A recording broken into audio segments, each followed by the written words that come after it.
Last year April లో sir నా 5 years relationship పెళ్లి వరకు వచ్చి మా ఇంట్లో చెప్పిన తర్వాత అబ్బాయి వదిలేశాడు సార్. ఒక 6 months నేను ట్రై చేశాను చెప్పడానికి. తర్వాత తెలిసిందంటే అబ్బాయి నన్ను ఆల్మోస్ట్ 1 year నుంచి చీట్ చేస్తున్నాడు. సో కానీ మా ఇంట్లో చెప్పమన్న తర్వాత నేను ఆల్మోస్ట్ ఒక 14 kgs లూజ్ అయ్యాను సార్ దానివల్ల. In the gap of 6 months only.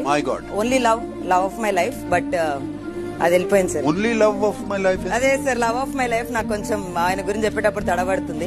ఈ జనరేషన్ లో హార్ట్ బ్రేక్స్ చాలా కామన్. అవును సార్. నువ్వు ఎలా బయటకు వచ్చావో చెప్తే ఎస్ అది it will be useful to కొంతమందికి. చెప్తాను సార్. అంటే దాచుకోకుండా మన ఎమోషన్స్ హెల్ప్ అడగాలి సార్. నేను స్టార్టింగ్ కొన్ని రోజులు ఎవరికి ఏం చెప్పకుండా నాలో నేను దాచుకొని బాధపడ్డాను. ఆఫ్టర్ సైకియాట్రిస్ట్ తో కన్సల్ట్ చేశాక నువ్వు హెల్ప్ అడగకపోతే నీకు ఎవరు ఇవ్వరు, సో అడగాలి, ఎవరు తెలుసుకోలేరు నీ గురించి, నీ హార్ట్. సో అడుగు హెల్ప్ అన్నారు. సో నేను నా ఫ్రెండ్స్ తో మాట్లాడాను, హెల్ప్ అడిగాను. నాకు నా పానిక్ అటాక్స్, యాంగ్జైటీ అటాక్స్